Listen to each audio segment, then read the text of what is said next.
Ya, bismillahirrahmanirrahim. Assalamualaikum warahmatullahi wabarakatuh. Eh, saya memperkenalkan diri. Saya Ahmad Taufik Al-Ghifari dari kelas A angkatan 2025 dengan NIM 25091160002.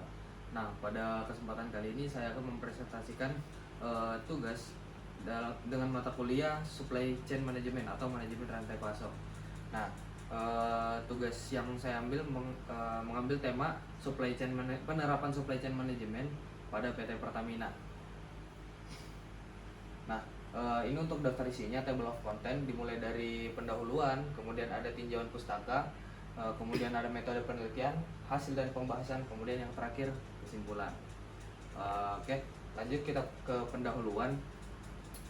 Indonesia merupakan negara yang besar dengan kebutuhan energi yang tentunya banyak. Nah, dengan itu Pertamina sebagai BUMN pada bidang energi tentunya membutuhkan sistem yang terorganisir atau terstruktur agar pendistribusian minyak tadi, energi tadi, dapat didistribusikan secara merata kepada semua warga yang ada di negara tersebut. Nah, disinilah fungsi dari supply chain management itu. Oke, ya kita masuk ke tinjauan pustaka.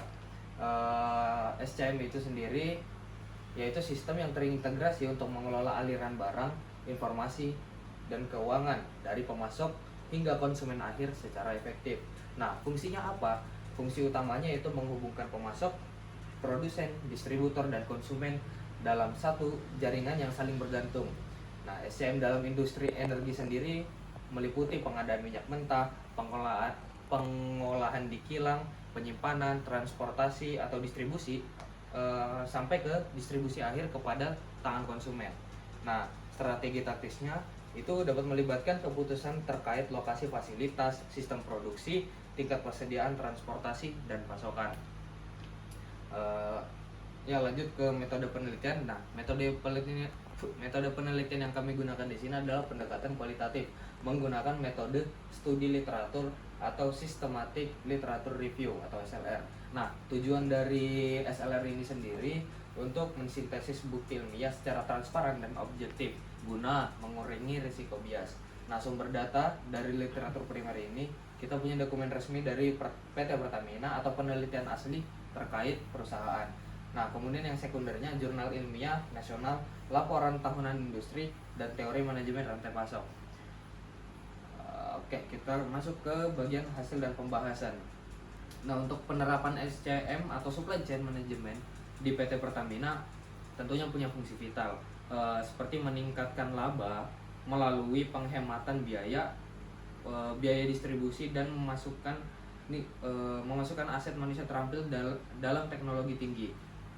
Untuk strateginya sendiri kita menggunakan banyak pemasok untuk banyak pemasok ini dalam kompetisi harga. Lalu sedikit pemasok ini hanya bekerja sama dengan sedikit pemasok, atau bisa dibilang terkhusus lah.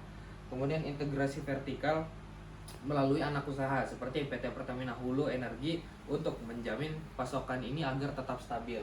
Kemudian ada jaringan Keiretsu, lalu perusahaan virtual. Nah, perusahaan virtual ini sendiri memanfaatkan platform digital, contohnya seperti My Pertamina untuk koordinasi distribusi yang lebih lincah. Oke, lanjut. Penerapan SCM di Pertamina itu sendiri, yang pertama melalui supplier, yaitu pengadaan minyak mentah dalam negeri atau bisa juga diimpor dari luar negeri, dan material pendukung dengan strategi diversifikasi untuk mengantisipasi resiko geopolitik. Yang kedua, ada tahap produksi, yaitu pengolahan minyak di kilang menjadi BBM, LPG, atau aftur dengan pengawasan ketat pada efisiensi energi dan pengendalian kualitas. Kemudian selanjutnya ada tahap distribusi yang mengirimkan produk menggunakan beberapa moda transportasi, misal kapal tanker atau pipa, bahkan yang sering kita temui di jalan-jalan itu ada truk tangki.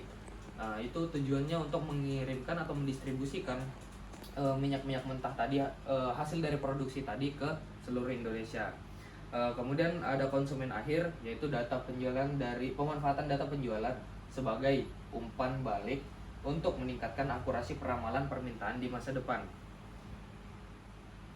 Kita masuk ke kesimpulan. Jadi kesimpulan ini, penerapan SCM di PT Pertamina sudah terbukti menjadi fondasi utama dalam mengintegrasikan alur rantai pasok yang kompleks, mulai dari pemasok bahan mentah, proses produksi di kilang, sampai di distribusi multimoda ke seluruh wilayah Indonesia melalui kombinasi berbagai strategi seperti integrasi vertikal dan transformasi digital. Nah, perusahaan mampu mengoptimalkan efisiensi operasional guna mengurangi resiko ketidakpastian stok serta meningkatkan koordinasi di setiap titik rantai pasok. Secara keseluruhan, efektivitas sistem manajemen ini sangat krusial dalam menjaga stabilitas distribusi energi nasional sekaligus memperkuat daya saing Pertamina sebagai penyedia utama bagi masyarakat. Baik, mungkin itu saja yang dapat saya sampaikan. Terima kasih. Saya akhiri. Assalamualaikum warahmatullahi wabarakatuh.